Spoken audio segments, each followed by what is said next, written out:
भगवती ज्ञानेश्वरी ज्ञानेश्वरीमध्ये अध्याय 6वा आणि 6व्या अध्यायामध्ये त्या योगी पुरुषाची आपण काल काही लक्षणं पाहत होतो.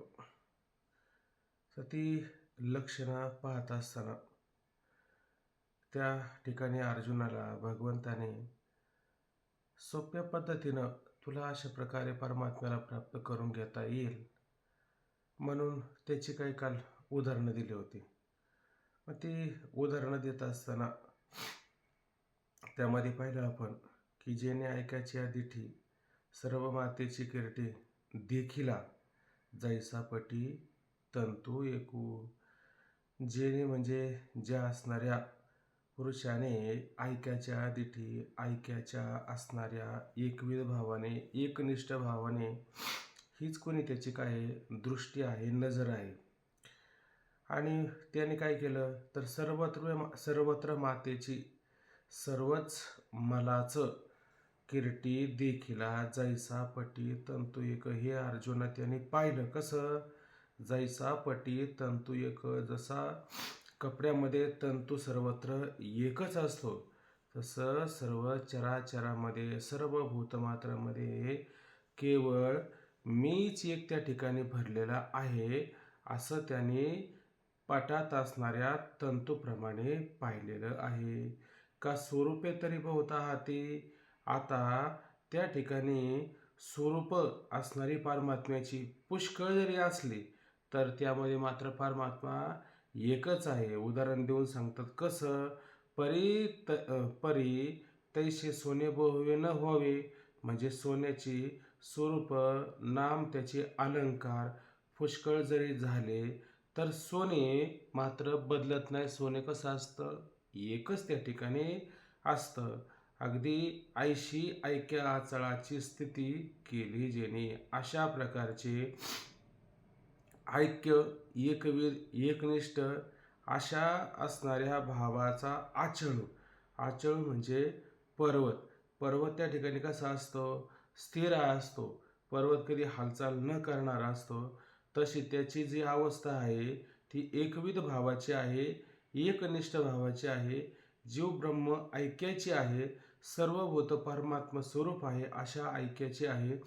ही ऐक्याची आणि ह्या ऐक्याला उपमा देताना कशाची दिली? आचळू म्हणजे पर्वत.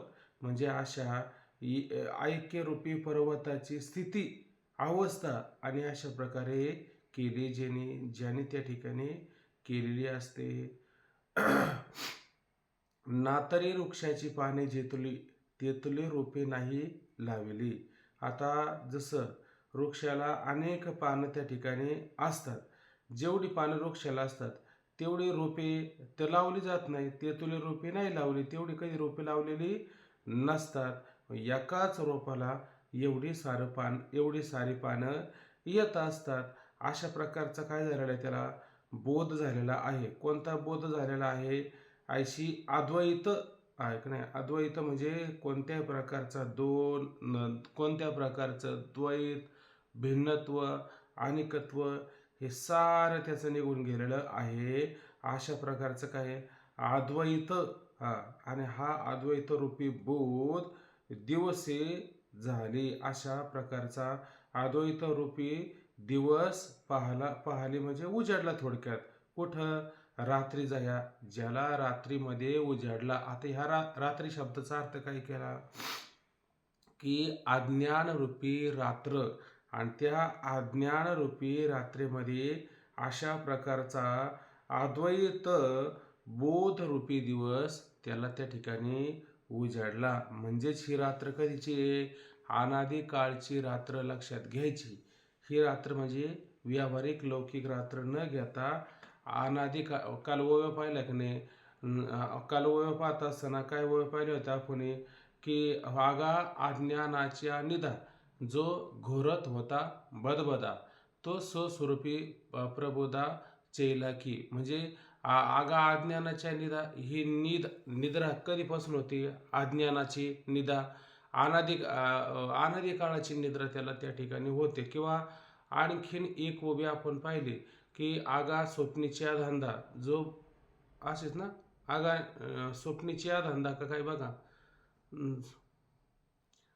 विश्व स्वप्नाचा धंदा असं बघा, असं विश्व स्वप्नाचा धंदा जो भोगत होता प्रभुदा अनादी, असं काहीतरी कोबे. म्हणजे ह्या सगळी निद्रा जी आहे त्याला ती अनादी काळापासून लागलेली आहे आणि त्यामध्ये त्याला काय झालेलं आहे, अशा प्रकारचा अद्वैत तत्व एक आहे, ते भिन्न नसून अशा एकविध भावाचा त्याला त्या ठिकाणी काय दिवस उजाडला आहे. खाली पहा. मग आता तो दिवस जरी उगवला, त्याला बोध जरी झाला, तो पंचात्मकी सापडे, तर मग सांग पा कैसेनी अडे, जो प्रतितेचेनी पाडे मजसी तुके. तो पंचात्मकी सापडे. आता तो पंचात्मकी म्हणजे काय, पंचमहाभूताच्या देहामध्ये जरी सापडला म्हणजे बोध जरी झाला, तर देहाला टाकून तर जाता येत नाही ना. कारण देहाचा काय होणार असतो, बाध होणार असतो. पण बाध कधी होतो, नाश कधी होतो आणि विसर कधी पडतो हे आपण मागच पाहिलं. बाध होतो तो ज्ञानाने होतो, नाश होतो तो काळाने होतो आणि विसर जो होतो तो प्रेमाने होत असतो. तसं या ठिकाणी पंचात्मकी अशा ह्या पंचमहाभूताच्या देहामध्ये जरी तो त्या ठिकाणी सापडलेला असला, बरोबर आहे की नाही, मग सापडला कधी, अनादी काळापासून त्या ठिकाणी तो सापडलेला आहे. अनादी काळापासून त्या ठिकाणी तो काय झालेला आहे, सापडलेला आहे. परंतु मग त्याला बोध झाला ना. आता बोध जरी झाला तरी त्याचं प्रारब्ध अजून शिल्लक आहे ना. जसं आपण उदाहरण देऊन पाहतो की जसं कुंभाराने चाकाला गती दिली आणि त्याच्यावरती घट बनवला. चाकाला गती देऊन त्याच्यावरती आता घट बनवला, घट बनून झाला, पण तरी पण चाकाची गती अजून थांबलेली नाहीये. मग चाकाची गती का थांबली नाही? कारण चाकाला जितकी गती आहे तितक्या काळ ते फिरणारच आहे ना. जसं धनुष्यातून बाण सोडला आणि मागं धनुष्य लगेच मोडून पडला, पण बाण नाही अजून मोडून पडला. म्हणे का, त्याची गती अजून काही काळापर्यंत आहे. तसं याचं प्रारब्ध याला अजून आहे ना, याचं प्रारब्ध लगेच संपलेलं नाही, म्हणून काही काळापर्यंत याचं प्रारब्ध आहेच. म्हणून तो पंचात्मकी सापडे. जरी त्याच्यामध्ये तो सापडला असला तरी मग अर्जुना सांग पाहू बरं कैसेने आडे. मग अर्जुना सांग बरं तो आता कशा प्रकारे या बोध प्राप्त करून घेण्याला किंवा त्या बोधाचं जे स्वरूप आहे ते टिकवण्याला तो कधी आडून पडेल का? आता तो पंचमहाभूताचा देह जरी त्याला आडवा आला आणि या देहाच्या सापेक्ष तो या बोधाच्या बाबतीनं कधी आडून पडेल का? त्याला प्रतिबंध होईल का? पण त्याला बोध कोणता असला पाहिजे? त्याला दृढ अशा प्रकारचा बोध असला पाहिजे. जर त्याचा बोध सामान्य किंवा वैरागी एकदम कोमल असेल तर मात्र तो त्या ठिकाणी आडून पडू शकतो, त्याला प्रतिबंध होऊ शकतो. परंतु अशा प्रकारचा त्याला बोध झालाय. बोध कुठं झालेला आहे? अज्ञानरूपी निद्रा, झोप, रात्र त्याच्यात त्याला बोध झालेला आहे. म्हणजे त्याला वावटळीमध्ये दिवा लावता आलेला आहे. आपल्याला अनुकूल परिस्थितीमध्ये दिवा लावता येतो, पण प्रतिकूल परिस्थितीमध्ये जर दिवा लावता आला तो दिवा विझून देऊ का आपण? देणार नाही. तसं याला अशा प्रकारचा बोध झालेला आहे. त्यामुळे आता तो पंचमहाभूतामध्ये जरी असला तरी पण आता तो कोणत्याही प्रकारे आणि स्वरूपबोधावर येण्याकरता कधीच त्याला प्रतिबंध होत नाही. जो प्रतितेचेनी पाडे मजसी तुके. आता त्याचं वर्णन करून सांगतात की जो म्हणजे तो असणारा योगी पुरुष, त्याची प्रतिती, त्याचा अनुभव कसा असतो? पाडे म्हणजे योग्यता कोणासारखी असते? जसं परमात्म्याला जो अनुभव असतो, फक्त परमात्म्याची उपाधी भिन्न असते आणि याची उपाधी मात्र भिन्न असते. त्याची कोणती उपाधी आहे? शुद्ध सत्वात्मक माया उपाधी, म्हणून तो माया विशिष्ट चैतन्य ईश्वर आणि हा अविद्या विशिष्ट चैतन्य जीव. याच्यामुळं फक्त उपाधीमध्ये फक्त फरक राहतो, पण फरक जरी उपाधीमध्ये राहिला तरी तरी पण त्या दोघांची योग्यता कशी असते, त्या दोघांची योग्यता मात्र त्या ठिकाणी सारखीच असते. जो प्रतितेचीने पाडे अनुभवाच्या योग्यतेने पाहिला गेलं तर मजसी तुके माझ्याच तुलनेचा माझ्याच तोलामोलाचा त्या ठिकाणी असतो. फक्त कशामध्ये फरक आला, फक्त जसं आता ईश्वर ही सृष्टी बनवतो, या सृष्टीमध्ये सारं कार्य करू शकतो, बरोबर की नाही. पण मग आता या सृष्टीमध्ये तो चराचर आता हे जसं ईश्वराचं कार्य असतं, थंडी उष्णता उन्हाळा पावसाळा या साऱ्या गोष्टी होतात का नाही, ईश्वराला करायच्या असतात. पण मग याला करायचं म्हणलं तर हा करेल का या सगळ्या गोष्टी? हा करायचं झालं तर तेवढं सामर्थ्य ईश्वरापेक्षा, उलट संत ईश्वरापेक्षा काकणभर श्रेष्ठ पण सांगितलेले. मग काकणभरच का श्रेष्ठ सांगितले, जास्त का बरं सांगितले नाही? कारण मग काय होईल माहिती आहे का, चैतन्यामध्ये भेद होईल. फक्त उपाधी सापेक्ष, कर्तृत्व सापेक्ष काकणभर श्रेष्ठ म्हणतात. म्हणजे थोडाफार फरक करायचा बा, की जसं देवाला एखादं कार्य जमत नाही करायला, पण ते कार्य मात्र संत ह्या ठिकाणी करून दाखवतात. एवढं सामर्थ्य जसं देवाचं आहे की नाही, तसं यांचं सुद्धा सामर्थ्य पाहिलं गेलं तर त्याच्यापेक्षा अधिक पाहायला मिळतं. म्हणजे लौकिक गोष्टीनं नाही पाहायला मिळत. लौकिकाने काय पाहायला भेटायचं बरं? तुकोबरा म्हणतात, रिद्धी सिद्धी कामधेनू घरी परिणय भाकरी भाक्षाव्या. आता रिद्धी सिद्धी कामधेनू आमच्या घरी, आणि आम्हाला खायला काय आहे? भाकरी पण नाही. पुसल तरी आम्हा वैकुंठेचा वास. तुम्ही म्हणले कुठे राहता? आम्ही वैकुंठात राहतो.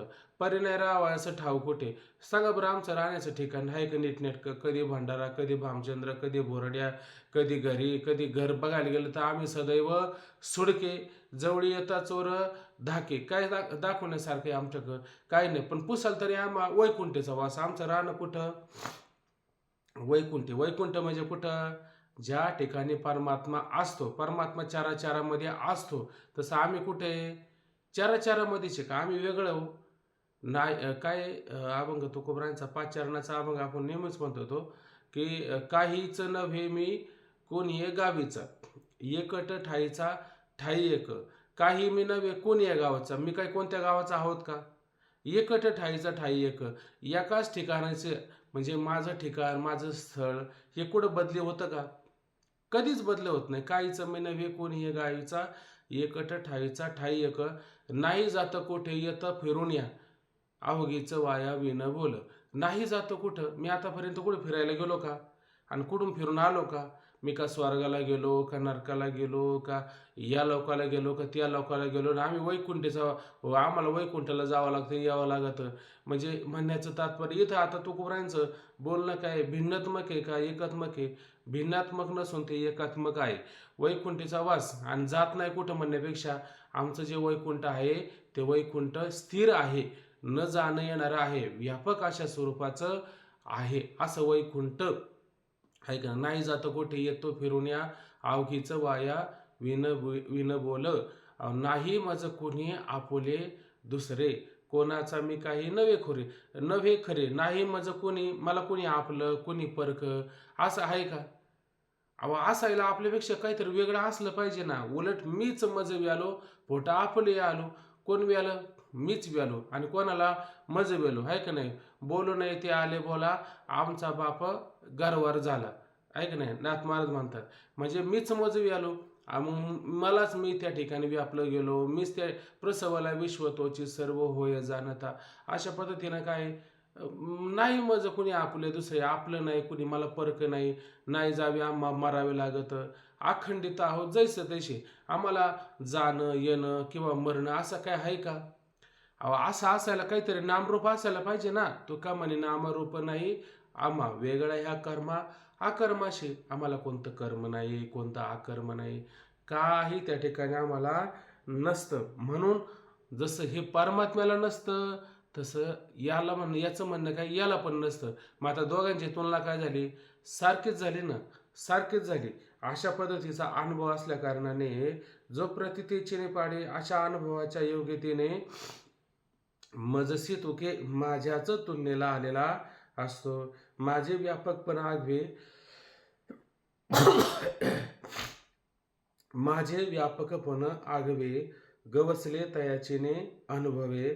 तरी न म्हणता स्वभावे व्यापकू झाला. माझे व्यापकपण आगवे. आता माझं व्यापकपण जे काय माझं व्यापकपण सर्व काय आहे का नाही, गवसले तयाचेने अनुभवे.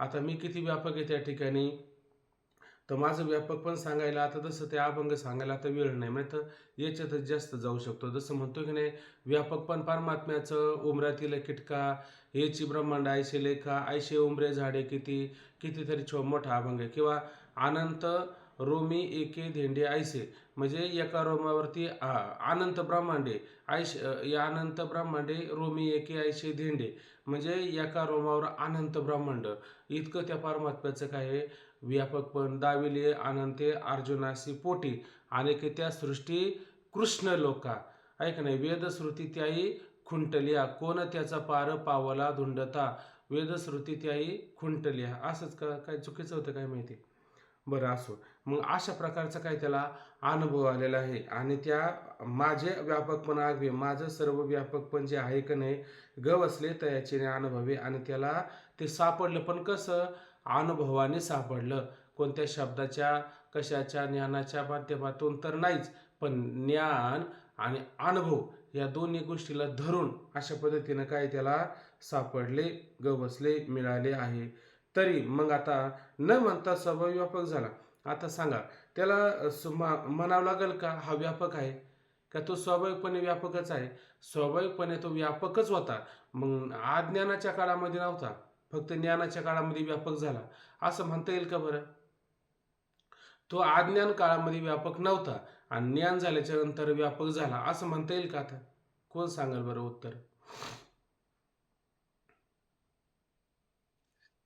त्याची दृष्टीच समदर्शी झाली ना, तो व्यापकच आहे ना. हा, पण मग आता इथं भगवंत काय म्हणतात, न म्हणता, आता त्याला म्हणायची गरज आहे का? नाही स्वाभाविक नाही, म्हणायची सहजच गरजच दिसतो नाहीये.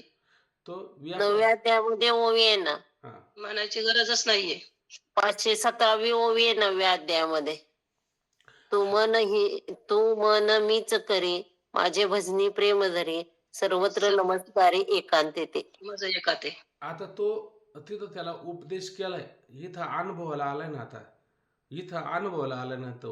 तू म्हणे हे मी करी, माझे भजने प्रेमधरी, हे झालं ठीक आहे म्हणणं, पण इथं आता तो अनुभवात आला ना, त्याचा अनुभव व्यापक झाला ना, ऐक नाही, मग म्हणायची काय आवश्यकता आहे का? अनुभव मुरलाय त्याच्या ठिकाणी हा, असं. मग मग मला असं म्हणायचंय, माझा मुद्दा लक्षात आला का तुमच्या, की मग आता तो न म्हणता, आता इतका अनुभवाला आला न म्हणता, अनुभव बाजूला ठेवा ना गडीभर, न म्हणता आता त्याला म्हणायची काय गरज आहे का? इतका तो नाही व्यापक नाही, झालेला आहे. आणि याच्या आधी ज्ञान नव्हता ना, तो कसा होता? संकुचित होता का व्यापकच होता? व्यापकच होता. व्यापक. तिथे तो व्यापकच होता, आणि इथं हो. तो काय व्यापकच आहे. पण इथं कशाच्या बाबतीत व्यापक म्हणायचा? अनुभवाने व्यापक झालेला आहे. पूर्वी तो व्यापक नव्हता का? पण अज्ञानाचं आवरण होतं म्हणून तो व्यापक कळत नव्हता. पण आता त्याला अनुभव इतका आला, आता म्हणायची काय गरज आहे का?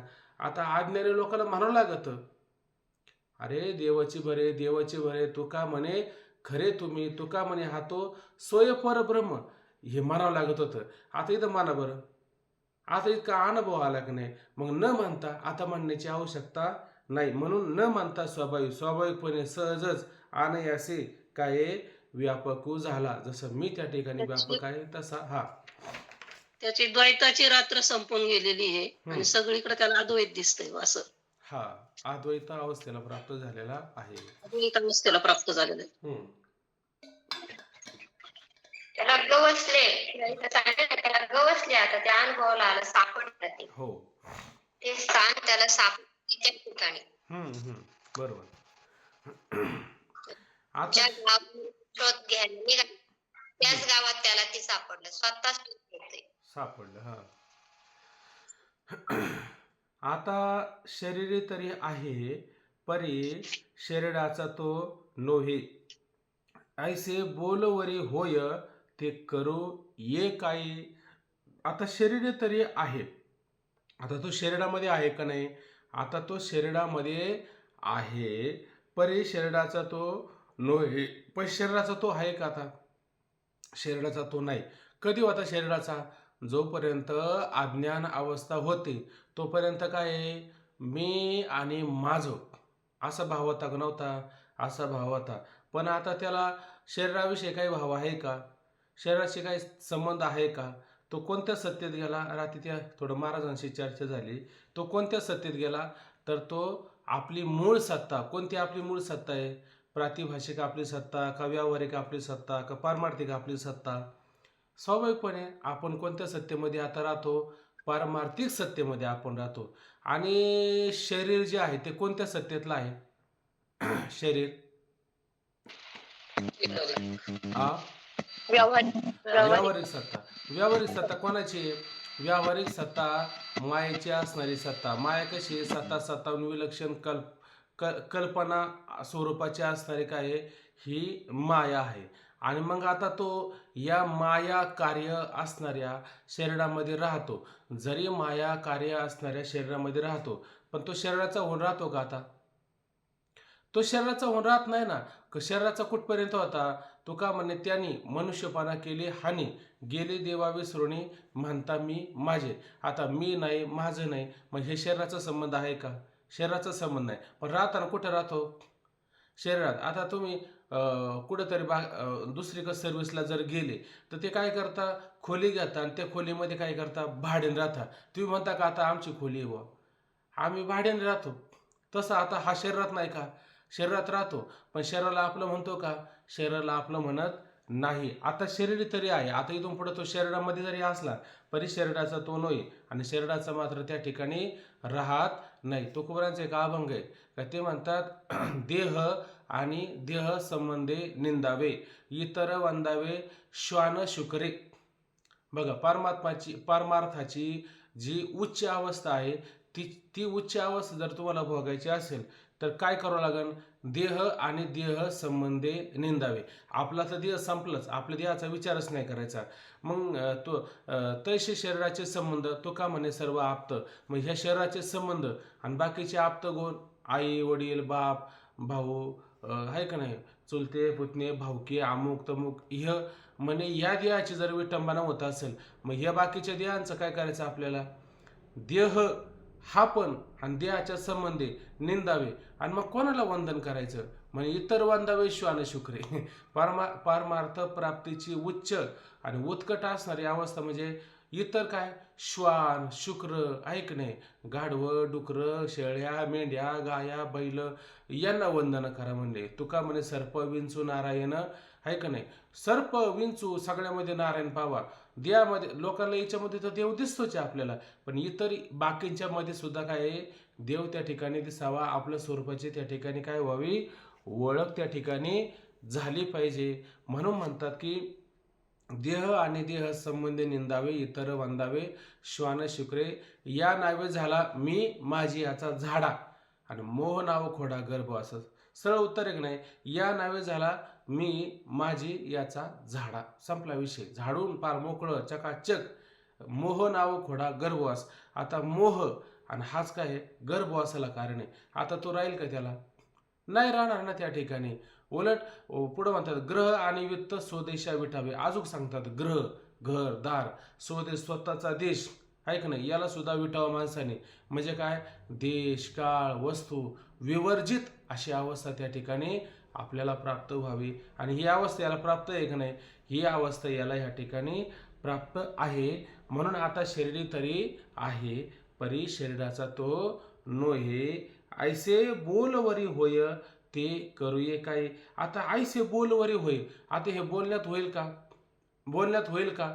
मग हे बोलण्यात होणार नाही. बोलण्यात शब्दाने सांगण्यासारखं नाही म्हणण्यापेक्षा ऐसे बोलवरी होय हे बोलण्याने होण्यासारखं नाही. मग ते करूये काय? मग ते करण्यात काय अर्थ आहे? म्हणून त्या ठिकाणी काय, किती जरी उपाध्या दिल्या, किती जरी उपमा लावल्या, किती जरी शब्दाची योजना केली तर त्याचा काही उपयोग होणार नाही. मग ते कधी होईल? ते मात्र त्याच्या अनुभवाने होईल. कारण हे सगळं कसं सांगितलं मागं, त्याला अनुभवाने तो व्यापक झालाय की नाही? होऊ शकतं. काही तर बोलण्यावर तो व्यापक होईल. बरं, बोलण्याने तो कधी व्यापक होऊ शकत नाही. म्हणून ऐसे बोलवरी होय, आहे का नाही, होणार नाही. मग ते करूये काय? ते करून ते काय करण्यात अर्थ आहे? म्हणून ते होईल कधी? ते त्याच्या अनुभवानेच होईल, इतर कशाने मात्र होणार नाही. वाचा श्लोक चला.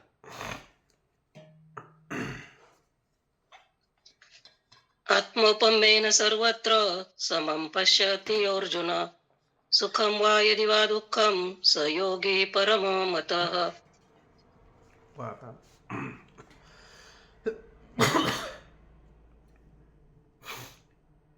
आत्मोपेन सर्वत्र सम पश्यति यो अर्जुन सुखम वा यदि वा दुःखम स योगी परमो मतः. आपलं मत या ठिकाणी भगवंत सांगतात. काय म्हणतात की जो आत्मपम्य बुद्धीने सर्वत्र सम पाहतो, जसे सुख तसे दुःख तो योगी थोर मानला. म्हणजे काय, जो जो असणारा योगी आहे तो सर्वत्र सम पाहतो, पण कशा बुद्धीनं पाहतो? आत्मोपम्य. आत्मा उपम आत्मा उप इथं आहे ना उपहित असा शब्द लक्षात घेता येणार ना आपल्याला. म्हणजे आत्मोपम्य म्हणजे काय माहिती आहे का, की आत्मा जो सांगितलेला आहे तो कसं सांगितलेला आहे सर्व ठिकाणी उपहित. उपहित म्हणजे जसं आपण नेहमी पाहतो विचारसागरामध्ये, घट उपहित, पट उपहित, मट उपहित. जी काही वस्तू येते त्या वस्तूच्या सापेक्ष त्या असणाऱ्या चैतन्याला काय होतं, एक नाव येतं. जसं आता उदाहरण दिलं म्हटलं तर हे पेन आहे, पण इथं चैतन्य नाही का? या पेनापाशी सुद्धा चैतन्य आहे. मग या चैतन्याला तुम्ही काय म्हणाल बरं, सांगा बरं. ह्या पेनापाशी चैतन्य आहे, पण ह्या चैतन्याला काय नाव येईल बरं? आता उदाहरण देऊन सांगा कोणाला, नाही तर सरळ सरळ अर्थ सांगा. या पेना ही पेनापाशी चैतन्य, आता याला काय म्हणाल तुम्ही? पेन उपहित चैतन्य म्हणावं लागेल. ग्रंथ आहे, ग्रंथ उपहित चैतन्य. म्हणजे ग्रंथाच्या म्हणजे त्याला चैतन्याला काहीतरी नाव द्यायचं आहे ना. मग कसं नाव द्यायचं? तर असं. पण आता तो काय करतो, ही पेन पण घेत नाही, हा ग्रंथ पण घेत नाही. म्हणजे ह्या उपाधी आधी बाजूला करतो. काय करतो? आधी ह्या उपाधी आधी बाजूला करतो. कारण मग उपाधी त्याला लागली का मग काय होईल, त्या ठिकाणी दोष लागू शकतो ना. म्हणून त्याला पाहायचं कसं, समभावाने पाहायचं. जसं तुकोबांची नजर कशी, समचरण दृष्टी विठेवरी साजरे तेथे माझे हरी वृत्तीराव. मग कशी म्हणले बरं, दृष्टी कशी राहिली पाहिजे? समचरण दृष्टी. परमात्मा कसा आहे विठेवर, सम आहे ना त्या ठिकाणी. त्याच्यामध्ये काय विषम आहे का? त्याच्यामध्ये काय आहे का? हातामध्ये शस्त्र वगैरे घेऊन बसलाय का तिथं? तिथं नाही बसला. तिथं का बसलं नाही? तो म्हणतो यारे यारे लहान थोर, या ती भलती नारे नर. आहे का नाही? वाट पाही उभा, विठेवर उभा राहून काय करतो, वाट भक्ताची पाहतं. मग त्याच्यामध्ये सगळेच भक्त येतात, चोर येतात, भामटी येतात, आहे का नाही? सगळी येतात. पण देव कोणाचा दोष पाहतो का? कोणचा दोष पाहत नाही. जड मूड काय असेल, कारण पुंडलिकाला त्याने सांगितलं होतं ना, कोणी कसं येऊ दे, माझ्याकडे काय सगळ्याचा उद्धार करणं. म्हणजे तो परमात्मा कसा आहे, समस्वरूपाचा आहे. म्हणजे त्याला कोणत्या प्रकारची उपाधी लावायची का? त्याला आता कोणत्या प्रकारची उपाधी लावायची नाही. हा खटनट यावी, शुद्ध होऊन जावी, दौंडी पिटवावी चौका मेळा. हा खटनट या, चांगले या, वाईट या, यारे यारे लहान थोर, या ती भलती नारी नरण. चोर आले तर काही त्याला नको नाही म्हणते, सगळे या. आणि चोर पण आले, कधी कधी त्याला जर चांगली नजर आली, चांगला विचार जर आला त्याच्या माथ्यामध्ये गेला तर चांगली गोष्ट होऊ शकते. म्हणून सगळ्यांनी त्या ठिकाणी या असं म्हणण्याचं तात्पर्य. म्हणून काय, आत्मा उपमम्य, आत्मा उपहित असं म्हणायचं. आत्मोपम्य असं म्हणलं ना, आत्मा उपहित असं त्या ठिकाणी अर्थ घ्यायचा. बुद्धी नाही काय करतो, सर्वत्र सम पाहतो. म्हणजे सर्व भूत मात्रामध्ये काय पाहतो, आत्मा उपहित. म्हणजे काय, आपल्यासारखाच. जसा आपल्यामध्ये जो आत्मा आहे का नाही, आपल्यामध्ये जे चैतन्य आहे का नाही, ते चैतन्य काय करतो, साऱ्यांमध्ये सगळ्यांमध्ये त्या ठिकाणी पाहतो. म्हणजे सर्वांमध्ये आपल्यासारखंच त्या ठिकाणी तो बघा. आता ही भगवंताने जी हातवटी सांगितली ना, बाकीचं कुंडलिनी योग, अष्टांग योग, वैराग्याचा योग, याचा योग, त्याचा योग, किती योग सांगितलं भगवंताने. पण म्हणले त्याच्यापेक्षा हे सोपं आहे का नाही. आता इथं तुम्हाला काय करायचं आहे का, नुसतं पाहायचंय फक्त, साक्षीभावाने त्या ठिकाणी पाहायचं. आता हे पाहायला काय जड जाते का आपल्याला? पण लोकांना तेवढं पण पावत नाही. आता जर एवढं जर पावत नसेल तर मग आता काय करायचं बरं भगवंतानी तरी. पण एवढं सोपं साधन सांगायला सुरुवात केली आणि त्याच्यात माऊलींची हातवटी. आता ज्ञानोबरायांची हातवटी म्हणजे अजून किती सोपं करायचं, एक घास आणि 20 ठिकाणी भरवायचं काम चालू आहे. तर म्हणतात बघा आत्मौपम्य बुद्धीने सर्वत्र समपाहतो. आत्मउपहित असणारे जे चैतन्य आहे ते चैतन्य सर्व ठिकाणी व्यापलेलं आहे असा त्या बुद्धीचा निश्चय झाल्या असल्या कारणाने त्या बुद्धीनंच निश्चयात्मक बुद्धीनं सर्वत्र चैतन्य सम आहे अशा सम बुद्धीनं त्या ठिकाणी काय आहे, सर्वत्र सम पाहतो. सर्वत्र सम पाहतो म्हणजे आपल्यासारखंच त्या ठिकाणी सम त्या ठिकाणी पाहत असतो. जसं पुढं सांगतात जसे जसे म्हणजे कसे, सुख तसे दुःख तो योगी थोर मानला. तर काय होतं, सुख म्हणा दुःख म्हणा, कोणाला सुख दुःख वे काय दुःख वे अनेकाच्या दुःखे. आता त्याला दुःख होतं की नाही, कारण तो सम पाहतो. सम पाहत असताना जर आता समोरच्याला जर दुःख झालं मग आपल्याला दुःख व्हायला पाहिजे, आणि समोरच्याला जर दुःख झालं आणि आपल्याला जर आनंद जर झाला तर मग ते सम पाहतो का? उलट सम नाही, तो त्याच्यात दोष पाहतो. आणि दोषामध्ये काय असतं, पाप त्या ठिकाणी सांगितलेलं जातं. कसं की जसं तुकोबरा म्हणतात अनेकाच्या दोषे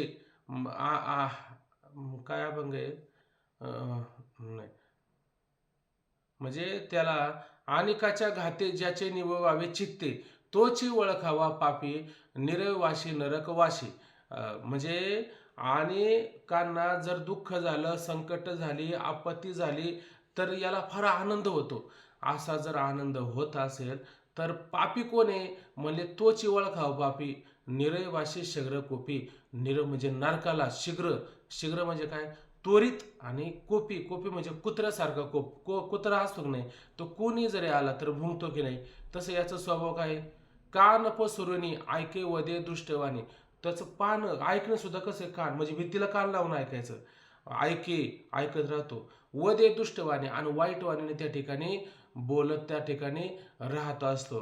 तो का म्हणे भांडा धीर नाही ज्याच्या तोंडा, त्याच्या तोंडाला कधी भांडायला धीरच नाही. आणि उपदेशेनं जे रेक्षीर, त्याला उपदेश जर दुधासारखा जर केला तर त्याला तो पचतो का, कधी पचत नाही. म्हणजे अशा पद्धतीने काय आहे, तो पापी. पण याच्यात एक तरी लक्षण आहे का, कोणावरती आरडाओरडा करतो का, श्वान शीघ्र कोपी आपणा घात बरं, असा कधी आरडाओरडा आहे का, कोणाला वाईट बोलेल का, कोणाला अशा पद्धतीनं वाईट बोलत नाही. सगळ्यामध्ये काय पाहतो, सम पाहतो. सम पाहत असताना म्हणजे कसं, आपल्याला जर दुःख झालं तर ते दुःख काय आहे, त्याला होतं आहे की नाही, पण त्याचं दुःख आपल्याला कधी होत नाही. संतांना आपलं दुःख होतं की नाही, बुडते हे जन न देखवे डोळा येतो कळवळा म्हणून या, असा त्यांना कळवळा येतो. आपल्याला कधी असं वाटतं का हे जन दुःखाच्या गर्दीत बुडत चाललेले, या लोकांना कुठेतरी आपण मार्गदर्शन करावं, असं आपल्याला कधी वाटतं का? जाऊ देव, कशाला डोक्याला ताण करता, त्या लोकांना समजून सांगण्यात काय अर्थ आहे? ते काय ऐकणारे लोक आहे का? अरे तू सांगण्याचं तर काम कर ना. तू जर सांगितलंच नाही तर लोक कशी काय तिथं ताळ्यावर येतील बरं? म्हणे 50 वर्ष गावात सप्ताह झाला. अरे 50 वर्ष सप्ताह झाला, सप्ताह झाला कशासाठी? सप्त्याचं कारण काय? संयोजकाचं तात्पर्य एवढंच, आपलं किती वेळा नाव घेतोय. जाऊ दे, लोकांच्या खिशातलं जाते, आपलं कुठं खिशातलं काय जाते? भरभरून वर्गवणी द्यायची, त्याला भरभरून पाकिटं द्यायची. आणि तो कशासाठी करतो येतोय? त्याच्या डोक्यात फक्त तेवढंच ऐक नाही. म्हणजे जसं फक्त सुरुवातीलाच म्हणायचे सालो मालो झाले हारचे दास, आहे का नाही? मग आता हे सालो मालो नाही का, हे सालो आणि फक्त मालो एवढाच हेतू असतो ना. या सालोंना आता फक्त मालोच पाहिजे ना, मग हे सालो मालोच आहे ना. जेव्हा त्या काळामध्ये जसे सालो मालो होते तसे आता पण हे काय, हे सालो आहे ना, हे सगळे मालोच आहे. हे मालो कळतं ना तुम्हाला, हे मालोच आहे.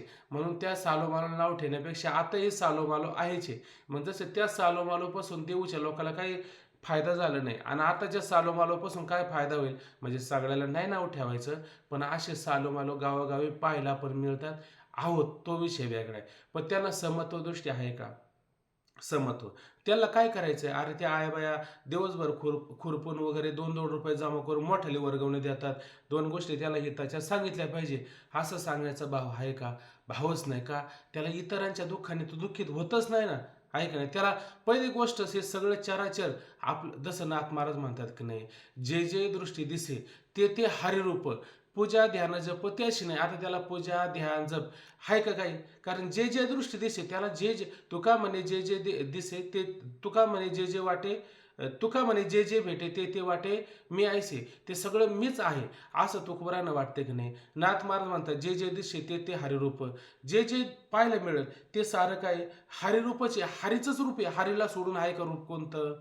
सगळं विष्णुमय जगे आहे का नाही. किंवा तुका म्हणे एका देहाचे अवयव, हा एक देह आणि देहाला किती अवयव आहे? पंचज्ञानेंद्रिय, पंचकर्मेंद्रिय, अमुक इंद्रिय, तमुक इंद्रिय, पण देहाला सोडून आहे का? सगळं देहाला. तसं हे सगळं काय? हे सगळं एकाच असणाऱ्या परमात्म्याचे काय अंश आहे. आणि मी सुद्धा कोण आहे? मी सुद्धा त्या ठिकाणी तोच आहे. मग आता त्याच्या जसं आता आपल्यात त्याच्यामध्ये बदल नाही. मग आता रागवायचं कोणासाठी आणि वाईट कोणासाठी वागायचं आणि घात कोणाचा करायचा? म्हणजे आपणच आपल्या घात केल्यासारखं होईल का नाही? जसं जसं म्हणतात की नाही, जीभ दाताने चावली, कोणी 32 तोडले. आपल्या दाताखाली जीभ आली, आपण कधी 32 तोडतो का? चला आता हे दात काही कामाचे नाही, घ्या खाली, असं कधी करतो का? असं कधी करत नाही. का करत नाही? आपलं आहे ना, आपलं असलं पाहिजे. म्हणजे आपलं चित्त कसं असलं पाहिजे त्यासाठी हे सगळं जसं लोणी पाहतो की नाही, लोण्यामध्ये कुणी पण हात घालून बघा, त्याला एखाद्याला कडक लागले आणि एखाद्याला मऊ लागलं, असं कधी होतं का? असं कधी होत नाही. तसं यांचं चित्त कसं असतं? मृत सभाये नवनीत तैसे सज्जनांचे चित्त, अशा पद्धतीचं त्यांचं चित्त असतं. आणि ते चित्त काय होतं? दुसऱ्याला दुःख झालं का लगेच त्यांचं ते चित्त काय होतं? द्रवीभूत होत असतं. स्वतःला दुःख झालं ना, मग त्यांचं चित्त कधी द्रवीभूत होतं असं काही कुठं पाहायला भेटत नाही. ते म्हणतात बरे झाले देवा, निघाले दिवाळे. आणि लोकांना थोडंफार काय झालं का, मग पार यांच्या छातीमध्ये दुखायला सुरुवात होते. काय करू, कसं करू आता मी, अशी त्यांची अवस्था होते. जसं ज्ञानोबराय सांगतात, ते म्हणतात बघा, ओवी जर लक्षात आली तर ते म्हणले, पै पायी काटा नेहटे तव व्यथा जीवे उमटे, तैसा पोळे संकटे पुडांपासून.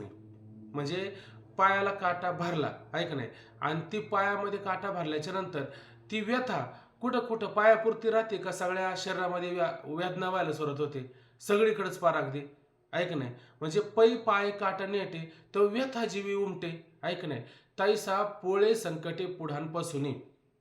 तसं तो पुढच्याला जर काही संकट आले तर त्या संकटाने काय ते पोळण्यापेक्षा हात जास्त पोळतो. बरोबर आहे की नाही? बरं म्हणे त्या संकटाने हा पोळला. बरं मग पुढं म्हणले, का पाहो शेतळता लाहे ते डोळ्याच्या लागे होय, तैसा सुखवत जाये परसुखे. म्हणे म्हणजे पाहो शेतळता लाहे म्हणजे आपल्या पायाला आपण उन्हातून फिरून आलो, मग आपण काय होतं, डोळ्याला आणि डोक्याला पाणी मारण्यापेक्षा पाय पाण्यामध्ये बुडवा, म्हणजे पायाला थंडावा मिळाला. तर म्हणजे काय होतं, तो डोळ्याच्या लागे होई म्हणजे डोळ्यापर्यंत तो गारवा येतो का नाही, तो गारवा डोळ्यापर्यंत येतो.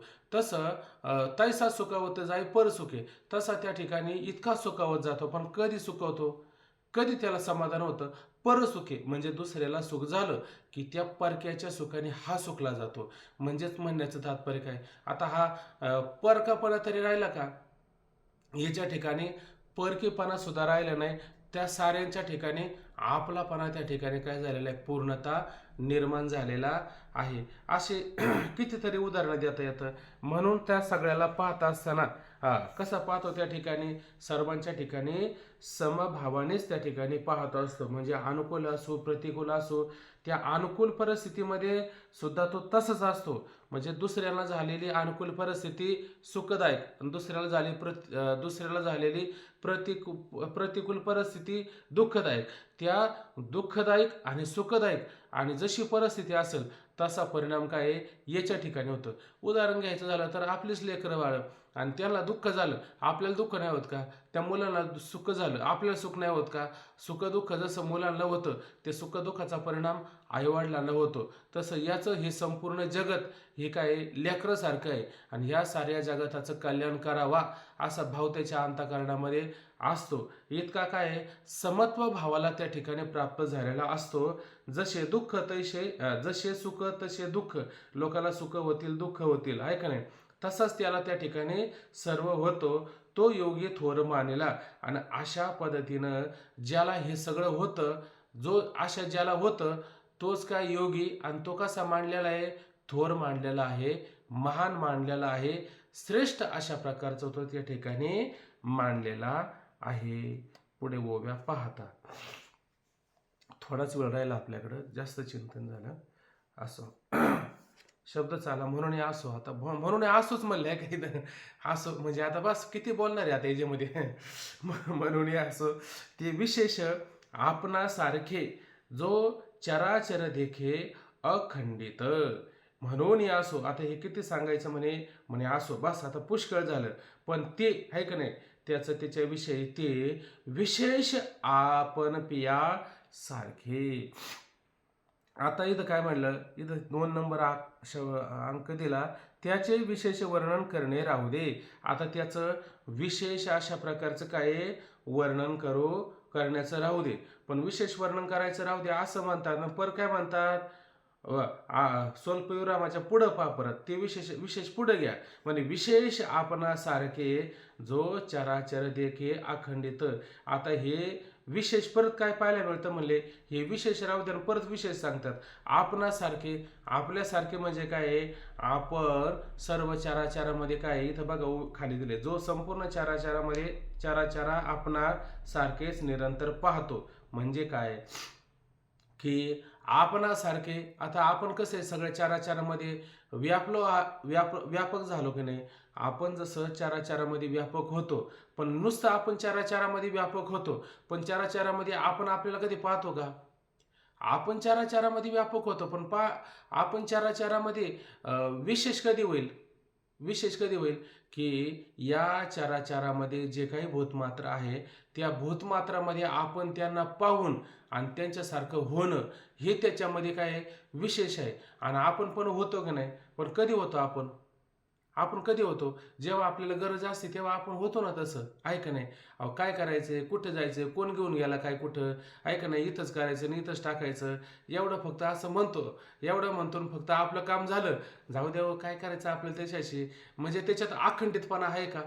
परमात्मा जसा अखंडित आहे, तसा याचा विचार सुद्धा कसा आहे, या चराचरामध्ये असा विचार त्याचा काय अखंडित स्वरूपाचा पाहायला मिळत असतो. हे सुद्धा काय विशेष त्या ठिकाणी पाहायला मिळतं. आता विशेष शब्दाचा विचार जर करायला गेलं, ओंकार महाराज आहेत काच, ओंकार महाराज आहेत, गेले सुट्टीवर.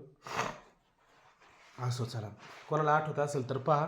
विशेष असं जे सांगितलं जातं की नाही, म्हणजे परस्परापासून वेगळं होणं म्हणजे कसं की जसं आपण पाहतो की नाही, काळा घोडा, दंडी पुरुष, नीलघट, हे पाहिलं की नाही, हे पाहिलं. म्हणजे जसं आता काळा घोडा, एक काय असतं, विशेष असतं, एक विशिष्ट असतं, आणि एक असतं विशेषण असतं, आहे का नाही. म्हणजे त्या ठिकाणी काय करायचं असतं, आपल्याला याचे व्यावर्त करायचं असतं.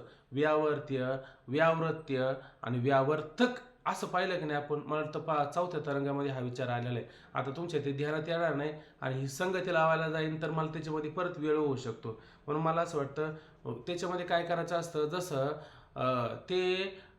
जसा काळा घोडा पाहिला, मग काळा घोडा काय, त्याचं काळ्याचं काय ते विशेषण आहे. त्याने काय करायचं, घोड्याचं, काळा घोडा आहे का नाही, त्याच्यातून काय करायचं, या काळा आणि काळ्याने काय केलं, घोड्याला वेगळं करून दाखवलं, बरोबर आहे की नाही. मग तो कोण झाला, विशेष झाला त्या ठिकाणी ना, घोडा त्या ठिकाणी विशेष झाला. पण कोणता, काळा. अनेक प्रकारचे घोडे होते, पण काळ्याने काय केलं, त्याला व्यावर्त केलं, बाजूला करून दाखवलं की नाही, म्हणून ते काय झालं, विशेष त्या ठिकाणी झालं. तसं हा सर्व चराचरामध्ये व्यापलेला आहे. पण चराचरामध्ये सगळेच लोक आहेत ना, कोण लोक नाही बरं, सारे लोक आहे. पण संत त्याच्यामध्ये काय विशेष रूपाने आहेत का नाही, संत त्याच्यामध्ये काय विशेष आहे. काय विशेष आहे म्हणे, विशेष आपणासारखे म्हणजे आपल्या आत्मस्वरूपासारखेच आहे का नाही. काय करतो, जो चराचर देखे अखंडित, अशा पद्धतीनं साऱ्या चराचरामध्ये स्वतःला अखंडित अशा प्रकारे त्या ठिकाणी पाहायला जातो, पाहत असतो. म्हणजे कसा पाहत असतो की जसं आपला आत्मा हा कसा आहे, देश, काळ, वस्तू हा विवर्जित आहे का नाही. बरं, कोणत्या देशामध्ये आत्मा भिन्न झाला? कोणत्या देशामध्ये भिन्न झाला आत्मा? होईल का? कोणत्या देश? तिकडचा आत्मा आणि इकडचा आत्मा कधी वेगळा आहे का? देश आणि बरं काळ. आता मग म्हणले मागच्या काळामध्ये, पूर्वीच्या काळामध्ये आत्मा जरा वेगळा होता, आता जरा बदलला आत्मा, का तो एकच असतो? नाही. आणि वस्तूमध्ये सगळीकडे कसा आत्मा वेगळाच नसतो, एकसारखा असतो. किंवा स्वगत सजते विजते असा भेदरहित चराचरामध्ये काय बदली का एकच आहे? तिथं सुद्धा स्वगत सजते विजते देश काळ वस्तू याच्या विवर्जित आत्मा कसा आहे त्या ठिकाणी? एक आहे, अखंड आहे, नित्य आहे, सच्चिदानंद स्वरूप आहे. असा सर्व चराचरामध्ये पाहतो की नाही? असा जो आपला जसा आहे तसं सर्व चराचरामध्ये जो पाहतो तो विशेष नाही का? तोही त्या ठिकाणी काय आहे? विशेष त्या ठिकाणी पाहायला मिळतं. आता या ठिकाणी ना काय होतं की पाहणे आणि पाहण्याचे सुद्धा दोन प्रकार असतात बरं का. पाहण्याचे काय असतात त्या ठिकाणी? दोन प्रकार असतात. कसे दोन प्रकार असतात? की कधी काही ठिकाणी अखंडित पानं असतं आणि काही ठिकाणी खंडित रूपाने पानं असतं. आता हे अखंडित पानं आणि खंडित पानं म्हणजे काय बरं? जसं एखाद्यावरती आपत्ती संकटे जर आली आणि आल्याच्या नंतर उदाहरण घ्या की आपली त्याची काही ओळख पाळख नाही, काय नाही, आपल्या गावचा नाही, काही नाही, आणि त्याच्यावर एखादं संकट आलं, काही अपघात झाला, आपण जातो का नाही तिथं? जातो. कशासाठी जातो? त्याला मदत करायला का पाहायला जातो? पाहायला जातो आहे का नाही? पण पाहायला तर गेले का नाही? थोडे पाहिलं पण गेले, मजा म्हणून जावा, कसं पण जावा, तो नाही विषय. गेले का नाही पाहिलं म्हणजे तुम्ही पाहिलं का नाही त्याला? पाहिलं. पण मग किती काळ पाहतो? थोड्या वेळ पाहतो.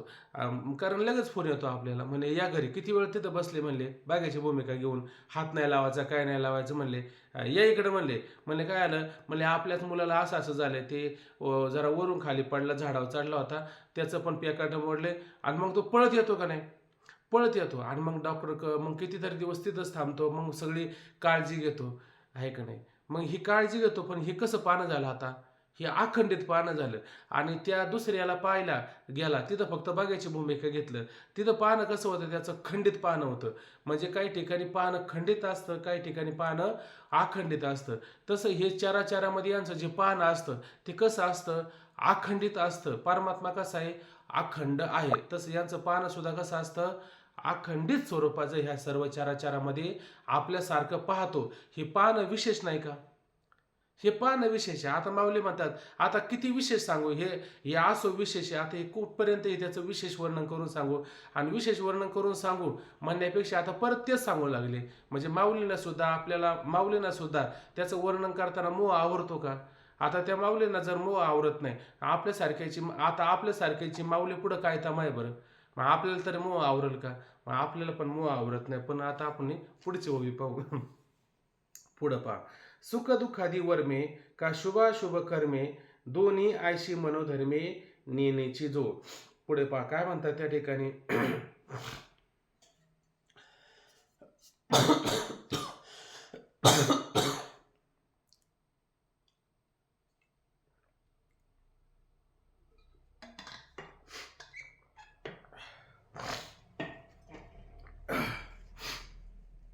सुख दुःखादी वर्मे.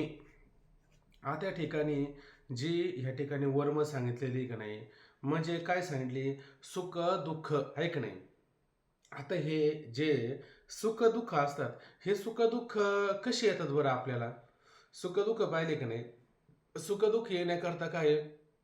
अनुकूलता असेल तर आपल्याला सुख मिळतं, आणि प्रतिकूलता असेल तर आपल्याला काय मिळतं? दुःख त्या ठिकाणी होत असतं. आता त्याचा बारकावा नाही विचारात घ्यायचा, की जसं वस्तू बाहेरच असतात त्याचा परिणाम अंतःकरणापर्यंत जातो, म्हणजे त्याचं ज्ञानच आपल्या अंतःकरणामध्ये येतं. पदार्थ जर आपल्याला अनुकूल असेल तर त्याचं सुख आपल्या अंतःकरणामध्ये होत असतं. ते काय सुख आपल्याला बाहेरून आणावं लागत नाही. आणि पदार्थ जर बाहेर त्या ठिकाणी प्रतिकूल स्वरूपाचा असेल तर दुःख आपल्या अंतःकरणामध्ये तयार होतं. म्हणजे अंतःकरणाचा भावच त्या ठिकाणी काय होतं? सुखाकार होतो, दुःखाकार होतो. म्हणजे मग तो अंतःकरणाचा भाव सुखाकार दुःखाकार का झाला? कारण अंतःकरणाच्या वृत्तीचा परिणाम काय आहे? मनासारखा झाला. अंतःकरणाच्या वृत्तीला काय म्हणलं जातं? अंतःकरणाच्या परिणामाला वृत्ती म्हटलं जातं. बरोबर आहे की नाही? मग आता अंतःकरणाच्या परिणामाला वृत्ती म्हटलं जातं. मग ही वृत्ती कोणती झाली?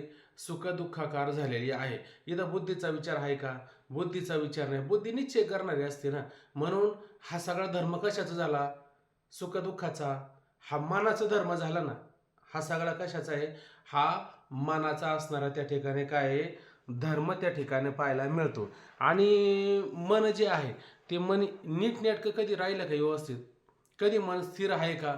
मन चंचल हे भारी आहे का नाही? म्हणजे जसं तुकोबरा म्हणताय की नाही की मान अपमान मनाचे लक्षण लावल्या ध्यान तेची करे. मान अपमान काय आहे?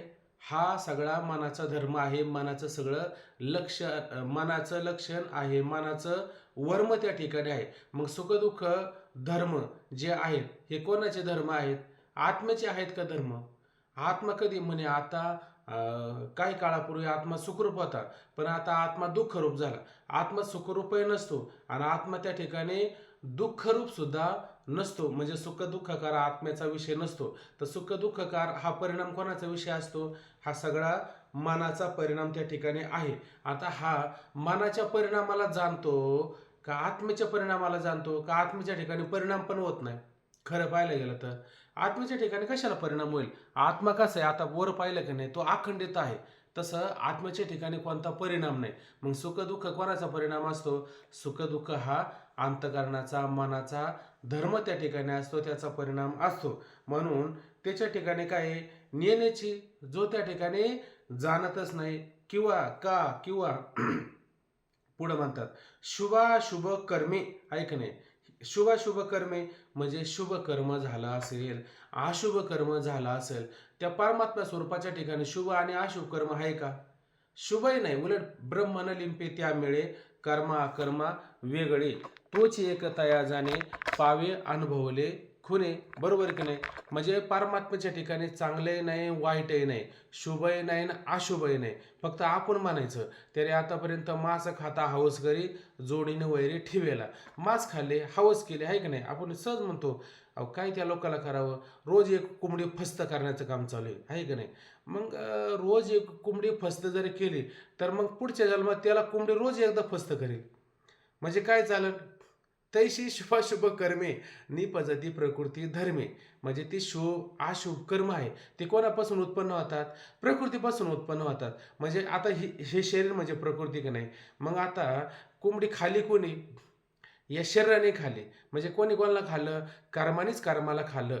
प्रकृतीमध्ये काय आहे? वावरत आहे. गुणागुणेशी वर्तन, तो गुणच गुणाच्या ठिकाणी वावरत असतात. हे तर पक्क आहे की नाही? हे पक्क आहे. म्हणजे आता चांगली कर्म झाली आणि वाईट कर्म झाली, कोणाच्या ठिकाणी झाली? प्रकृतीच्या ठिकाणी कर्म झाले. सुखदुःखादी धर्म कोणाचे होते? मनाचे धर्म होते. याचे धर्म आहेत का ते? याचे धर्म तो मानत नाही. म्हणजे आत्म्याचे धर्म त्या ठिकाणी तो मानत नाही. हे सगळे धर्म कोणाचे मानतो? त्याचा नियम काय आहे? येथ आत्मा आत्म्याच्या ठाई देखीचा देहीचा धर्म देही आयशे देखणे ते पाही आन आहाती. बंद कर ना बाळा ते फोन चालेल.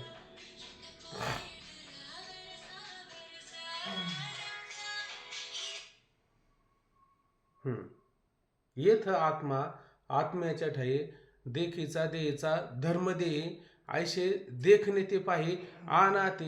इथं आत्मा आत्म्याच्या ठाई आणि देखीचा धर्म देहीच्या ठाई, देहाचा धर्म देहाच्या ठिकाणी आणि आत्म्याचा धर्म आत्म्याच्या ठिकाणी, असं तो त्या ठिकाणी पाहतो की नाही?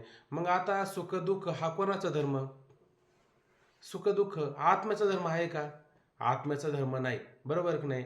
म्हणून या ठिकाणी काय म्हटलं की हे असणारे दोन्ही आयशे मनोधर्म नेण्याचे ते. आता हे दोन धर्म त्या ठिकाणी तो मान्य करेल का? तो जाणतो का त्या धर्माला? त्या धर्माला जाणत नाही. तो कोणत्या धर्माला जाणतो? आत्मस्वरूपाच्या धर्माला जाणत असतो, त्याच्यापेक्षा बाकीचं जाणत नाही. मग लोकाला सुखदुःख होतात की नाही? लोकाला त्या ठिकाणी दुःख होतं की नाही? मग अनेकाच्या दुःखाने तो दुःखी होतो की नाही? तो जरी दुःखी होत असेल पण त्याचा मूळ हेतू काय? मूळ हेतू काय? हे तुमचं दुःख निवृत्त करायचं आहे. त्याच्यासाठी चला एखादा गरीब आला आणि त्याला एक टाइम जीव घातलं म्हणजे मग त्याचं दुःख निवृत्त होईल का? नाही निवृत्त होणार. त्याला काय केलं पाहिजे? त्याला बोध प्राप्त करून दिला पाहिजे. ज्ञानोबरांनी ही सर्व वाग्यज्ञ ज्ञानेश्वरी तयार झाली आणि निवृत्तीनाथ महाराजांच्या पुढे ठेवली. आणि निवृत्तीनाथ महाराजांना म्हटले असते की म्हटले असते श्री गुरुजी आता एक करा म्हणे का? तैसा तुम्ही मी अंगीकारला सज्जने आपला म्हणितला. आता तुम्ही मला सगळ्यांनी आपलं म्हटलं, माझा अंगीकार केला की नाही. मग आता मला एक म्हणायचं आहे का मला ह्या जगाविषयी फार तळमळ आहे. तुम्ही एक काम करा ना म्हणे, काय की आपल्याला भिक्षा मागायला गेलो तरी पण लोकांनी काय त्याने जोड्याची लाथ माऊलींच्या तोंडावर मारली. माऊलींना जाणीव आहे का नाही की हे कशामुळं सगळं झालं, फक्त भिक्षा मागायला गेलो ना. मग तुम्ही एक काम करा की आम्हाला असं काय त्या ठिकाणी ना या ज्ञानेश्वरीच्या माध्यमातून आणि आनंदी होऊन आहे का नाही 5-6 दान द्या. पण कोणतं दान द्या म्हणजे अन्न धान्य अमुक तमुक हे सगळं द्या. असं माऊलीनं मागितलं का? हे मागितलं नाही. म्हणजे कोणतं दान मागितलं? प्रसादाचं, विचाराचं, ज्ञानाचं, बोधाचं, अद्वैतत्वाचं हे खरं दान द्या. म्हणजे हे तयार झालेला ग्रंथ आहे. हा सगळा ग्रंथ लोकांपर्यंत जाऊ द्या. त्यांना त्याच्यात काय होऊ द्या? बोध व्हावा. म्हणजे माऊलींचं तात्पर्य काय होतं? एवढं सगळं तयार केलेलं. हे सगळ्यात तर तात्पर्य काय होतं माऊलींचं? की हे लोकाला बोध व्हावा हे तात्पर्य. तसं याचं तात्पर्य सुखदुःखाशी आहे का शुभाशुभ कर्माशी आहे? ना सुखदुःखाशी तात्पर्य आहे ना त्या सुखदुःखाशी तात्पर्य आहे. त्याचं तात्पर्य कुठे आहे?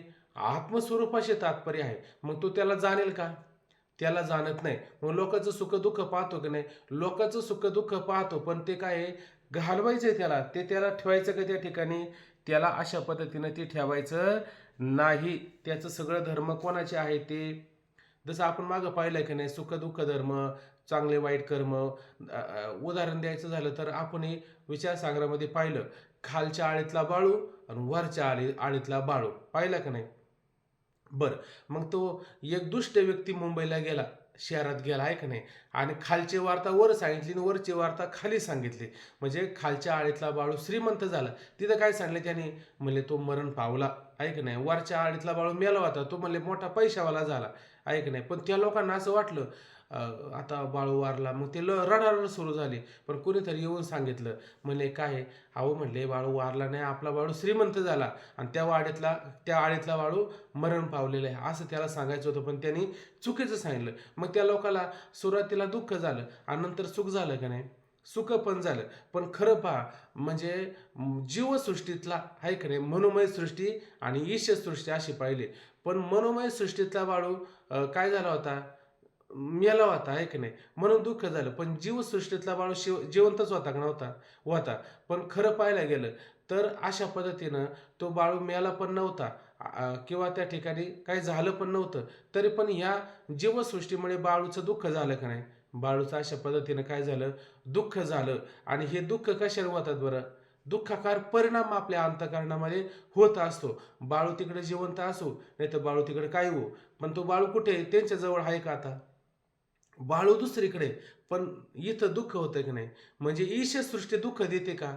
ईश्वराने निर्माण केलेली सृष्टी कधी दुःख देत नाही. मग ही जीवसृष्टी, मनोमय सृष्टी ही आपल्याला काय करते? दुःख देत असते. उदाहरण आपण मागं असं पाहिलं की म्हणे सावकाराचा मुलगा मोठा झाला आणि मग तो व्यवहार करू लागला आणि व्यवहार करता करता काय केलं की त्याने आपला राजवाडा होता, मोठा माल, तो विकून टाकला आणि तो विकून म्हणजे व्यवहार करूनच आला होता.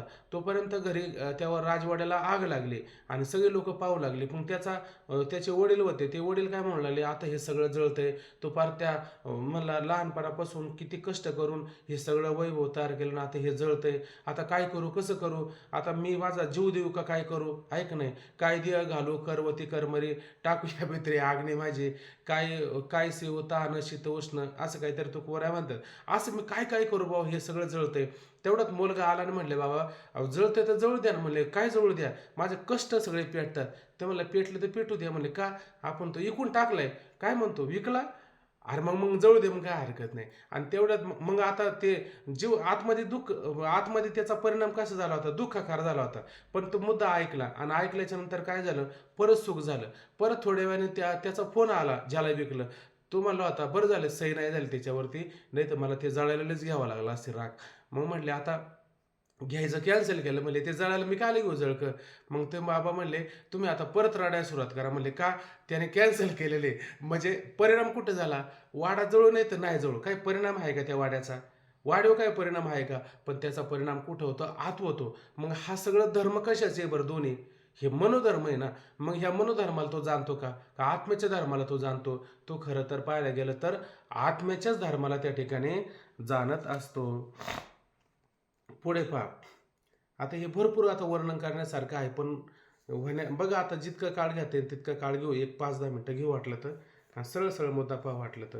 हे सम विषम भाव आणि काही विचित्र जे सर्व ते ते मानी जैसे अवयव आपले होते. आता सरळ मुद्दा आहे. हे सम हे विषम म्हणजे हे सम आणि विषम म्हणण्याचं तात्पर्य काय? आपण म्हणतो की नाही, अहो हा आपल्यासारखा आहे, हा आपल्याला अनुकूल आहे, हा आपल्यासारखा चांगला आहे, म्हणजे आपल्याला समज आला की नाही, हा समय. आणि जसं आपण उदाहरण घ्यायचं झालं तर वैराग्याची एक भूमिका सांगतो, आहे का नाही. प्रत्यक्ष डोळ्याने पाहिलेले कानाने ऐकलेले अनुकूल पदार्थ जे अनुकूल असतात ते आपल्याला कसे असतात, सम असतात, आहे का नाही. जसं जिलेबी, बुंदी, बासुंदी, संत सज्जन हे सगळे अनुकूल आहे का नाही, हे अनुकूल आहे. आणि झाला, वाघ झाला, आहे का नाही, सर्प झाला, हे आपल्याला कसे अनुकूल आहे का प्रतिकूल आहे? हे आपल्याला कसे प्रतिकूल आहे का नाही. पण त्या ठिकाणी तो समय पाहत नाही आणि विषमय पण पाहत नाही. हे त्यातला महत्त्वाचा मुद्दा आला. म्हणून या ठिकाणी काय पाहिलं, हे सम विषम भाव अजून काय अनेकही विचित्र जे सर्व अनेकही विचित्र जे सर्व ते आहे का नाही, म्हणजे हे सोडून याच्यापेक्षा अनेक काहीतरी विचित्र असतील ना. म्हणजे हे सरळ सरळ मुद्दे सांगितले. याच्यापेक्षा काही काही लोक फार विचित्र असतात. ते चांगले पण नसतात आणि वाईट पण नसतात, सम पण नसतात आणि विषम पण नसतात.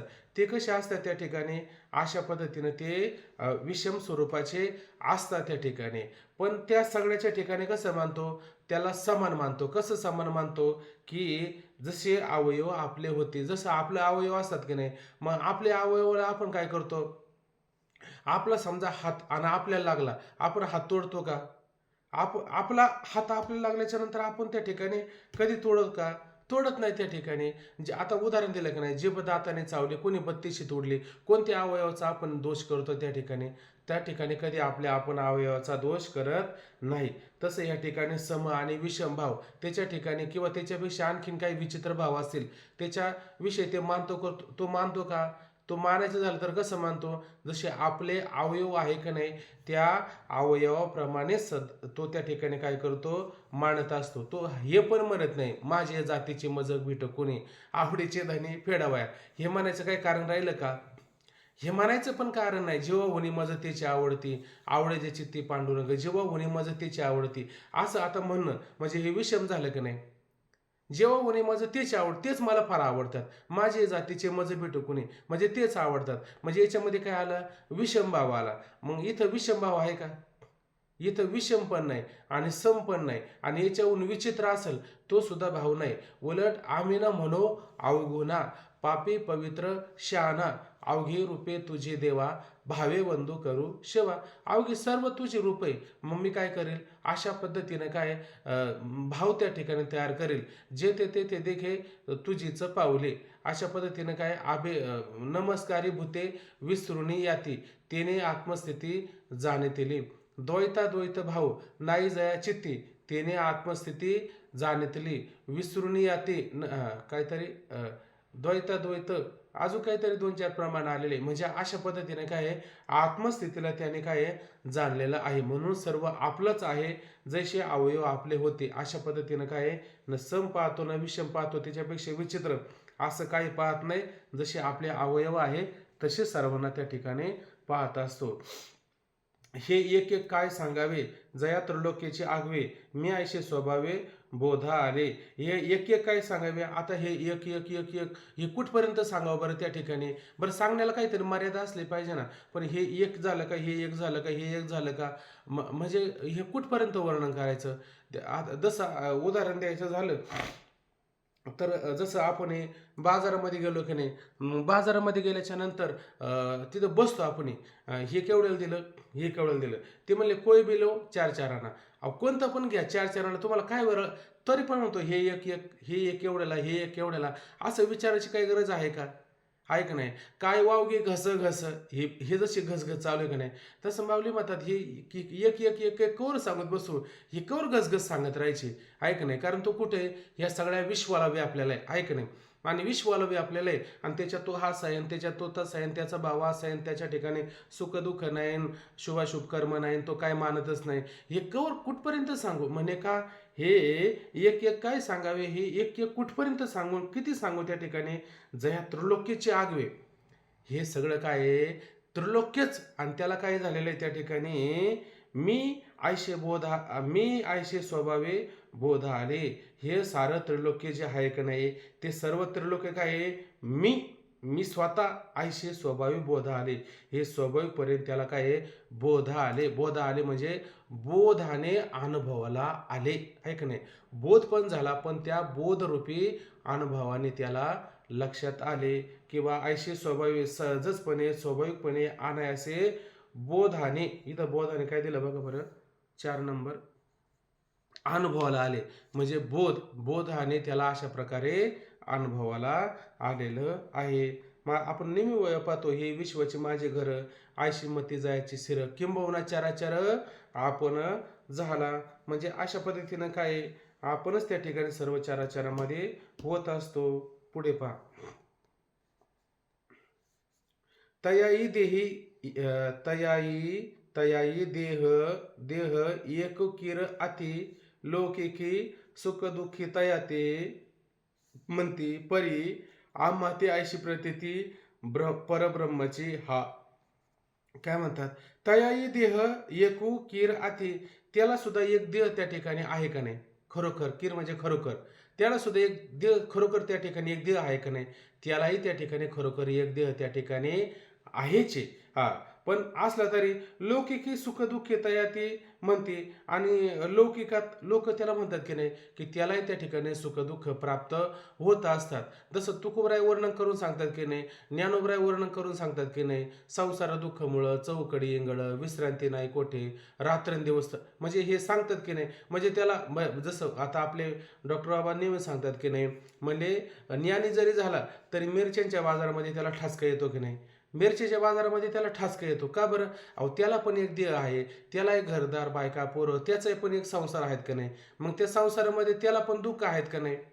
तू काय म्हणे बाईल कर्कशा, म्हणजे बाईल कर्कशा, हे दुःख अनुभवाला आलं की नाही त्यांना, म्हणजे हे त्याने पाहिलं की नाही, हे सगळं त्याने पाहिलं. पण वरून काय म्हणले, बरे झाले देवा, असलं तरी त्या ठिकाणी काय बरंच त्या ठिकाणी मानता असतात. म्हणून तयाई देह एक किर आहे, त्यांना सुद्धा एक देह त्या ठिकाणी आहे. आणि त्या देहाच्या सापेक्ष लौकिक लोकव्यवहार आहे की नाही. आणि त्या लोकव्यवहारामध्ये लोक त्याला काय म्हणतात, सुखदुःखी असं त्या ठिकाणी ते म्हणते, त्यालाही त्या ठिकाणी काय आहे, सुखदुःखी असं त्या ठिकाणी म्हणतात.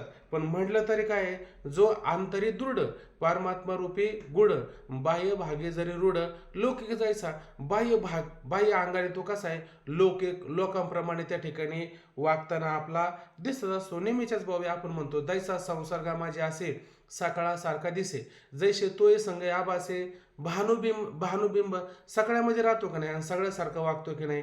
अलौकिक नो हे लोकाप्रती, असं ज्ञानोबराने आटच घालून टाकले की नाही. लोकांमध्ये राहू, पण लोकांपेक्षा वेगळं राहू नये, लोकांसारखंच त्या ठिकाणी काय असलं पाहिजे त्या ठिकाणी. म्हणून अशा पद्धतीनं सुखदुःख त्याला व्यवहारामध्ये सगळे होतात असं म्हणतात. परी आम्ही आयशी प्रतीती परी आम्हा ते आयशी प्रतीती परब्रह्माची की, पण म्हणतात आम्हाला त्याची अशी प्रतीती आली, असा त्या ठिकाणी अनुभव आलेला आहे. तो कसा आहे, परब्रह्माची की, म्हणजे तो खरा परब्रह्म स्वरूपच असतो. तो देह संग तरी असे परिचैतन्यासारखा दिसे, पाहता परब्रह्माचे कसे चोखाळू भाला, माऊली म्हणतात.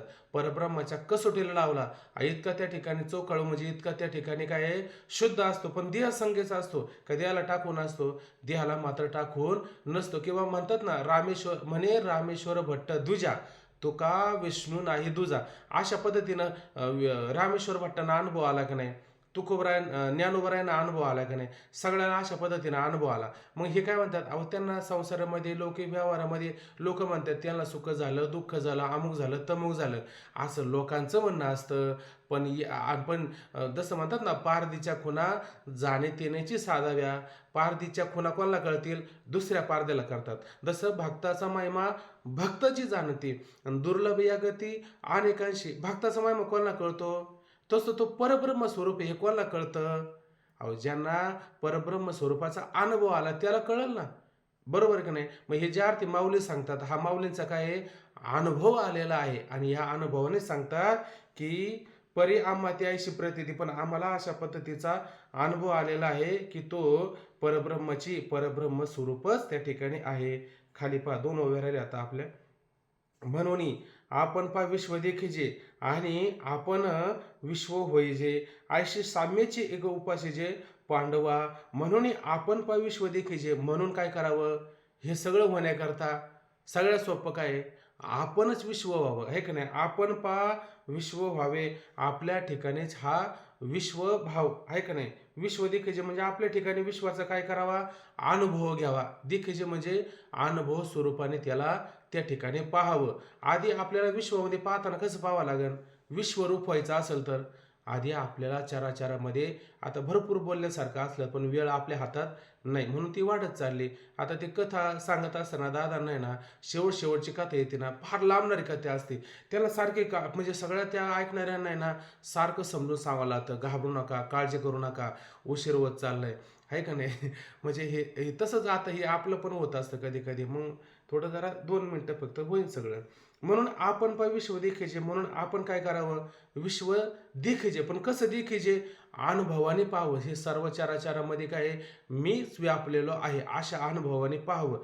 अशा अनुभवाने पाहिल्याच्या नंतर काय होईल बरं, तुम्ही विश्वाकार होणार नाही का? का हे सांगण्याची तर काही गरज आहे का? नाही गरज. पण अशा पद्धतीनं सर्व चराचरामध्ये आपलं जर स्वरूप आपण सगळ्यामध्ये पाहू लागलो, असं विश्व देखील म्हणजे विश्व सर्वांमध्ये आपण आपल्या अनुभवाने त्याला जर पाहिलं तर काय होईल, आणि आपणच विश्व व्हायचे. मग अशा अनुभवाने काय होतं त्या ठिकाणी, आपणच त्या ठिकाणी विश्वरूप व्हायचे. विश्वच त्या ठिकाणी विश्वरूपच होऊ शकतो, व्हायचे होईल. आईशी साम्याची एक उपाशीचे पांडवा. आता याच्यासाठी काय करावं लागणार आपल्याला, उपासना करावं लागेल, अनुष्ठान करावं लागेल, आचरण करावं लागेल. पण कोणतं आचरण करावं लागेल आपल्याला, साम्य समभावता त्या ठिकाणी ठेवा लागेल. जसं आपण काला पाहतो की नाही, काला पाहत असताना कोणता काला सांगता आपल्याला, विषमतेचा काला सांगितला का समतेचा काला सांगितला? समता म्हणजे जिथं लाही वेगळी राहत नाही आणि दही वेगळं राहत नाही. दही आणि लाही काय होती, एक होती. जीव आणि ब्रह्म काय होतं, एक होतं. भक्त आणि भगवंत काय होतात, एक होतात. याला काय म्हणायचं, साम्य भाव म्हणायचं. याला विषम नाही म्हणायचं, याला साम्य. आणि आता कोणती उपासना करायची आपल्याला, अशा प्रकारची साम्य भावाची उपासना करायची. म्हणजे त्याच्यामध्ये भिन्नता, विषमता, वेगळेपणा, द्वैतपणा हा सगळा टाकून देणं आणि साम्य भावाला येणं. अशा साम्य भावाचे जर हा आपणच विश्व झाला तरी भेदभाव सहजची गेला म्हणून दोष उठेला जया पुरुषा. हा म्हणजे आपणच विश्व झाला, मग भेदभाव सगळा निघून जाऊ शकतो त्या ठिकाणी. तो राहील का त्या ठिकाणी, तो राहत नाही. तसं या ठिकाणी तुम्हाला विश्वरूप व्हायचं आहे ना, मग काय उपासना करायची आता, आता अष्टांग योग करायचे आहे का, कुंडलिनी योग जागा करायचा आहे का, आणखी तुम्हाला काय करायचंय? काही तर एकच उपासना करा, साम्य भावाची. साम्य भावाची एक उपासना करा, अनुष्ठान करा, आचरण करा. हेच उठता बसता हेच करा. म्हणजे काय होईल, तुम्ही सुद्धा काय विश्वाकार व्हाल. आणि मग तुम्हाला पण म्हणतील, आहे का नाही, आपणच विश्व झाला, तो आता विश्वरूप त्या ठिकाणी झालेला आहे असं म्हणतील पांडवा गा अर्जुना. बघा, हे तू ते बहुत प्रसंगी आम्ही म्हणू याची लागे, जे साम्या परोती जगी प्राप्ती नाही. आता त्याचं महत्व सांगतात की हे तू ते बहुत प्रसंगी. आता हे तू ते, हे म्हणजे हे सर्व साम्य भावाविषयी, तू ते म्हणजे तुला, बहुत प्रसंगी पुष्कळ प्रसंगानुसार आम्ही म्हणू याची लागे. आणि आम्ही तुला याच्याकरताच म्हणतो. का म्हणतो, तुला विश्वकार व्हायचंय ना, विश्वरूप व्हायचं की नाही. अहो विश्वरूप होणं, विश्वकार होणं, परमात्म्याशी एक होणं, हेच खरं त्या ठिकाणी काय, हीच खरी मिळकत आहे आपल्या मनुष्य देहामध्ये. बरोबर आहे की नाही. आणि हीच खरी प्राप्ती. याच्यापेक्षा वेगळी काही प्राप्ती आहे का? तुम्ही घरदार, बायका, पोरं, संसार, प्रॉपर्टी, एक दुर्मिळ भोग सत्ता पुष्कळ करू शकता, पण हे करू शकता का? हे करू शकत नाही. म्हणून तुम्हाला जर करून घ्यायचं असेल तर काय करून घेतलं पाहिजे, साम्य भावाला या. साम्य भावाला येणं हेच खरे काय मिळकत आहे, हेच काय खरं काय ह्या ठिकाणी प्राप्ती आहे. याच्यापेक्षा आणखीन काही कोणती प्राप्ती आहे का? याच्यापेक्षा मात्र कोणत्या प्रकारची प्राप्ती नाही, कोणत्या प्रकारचं साधन नाही. हे सगळ्यात सोपं असणारं साधन त्या ठिकाणी आहे. म्हणून जे साम्यापरते समदृष्टीच्या पलीकडे, समदृष्टीपेक्षा जगी प्राप्ती नाही आणि जगी दुसऱ्या प्राप्तीचा काही उपाय नाही. जगामध्ये ही सगळ्यात मोठी उपयुक्त असणारी गोष्ट आहे, ही सगळ्यात मोठी मिळकत आहे. त्याच्यासाठी आपल्याला काय आहे, साम्यभाव हा आपल्याला या ठिकाणी प्राप्त झाला पाहिजे. ठीक आहे. पुंडलिक वरदाहरी विठ्ठल, श्री ज्ञानदेव तुकाराम, पंढरीनाथ भगवान की जय, माऊली ज्ञानेश्वर महाराज की जय, जगद्गुरु तुकाराम महाराज की जय, सब संतन की जय. रामकृष्ण हरी.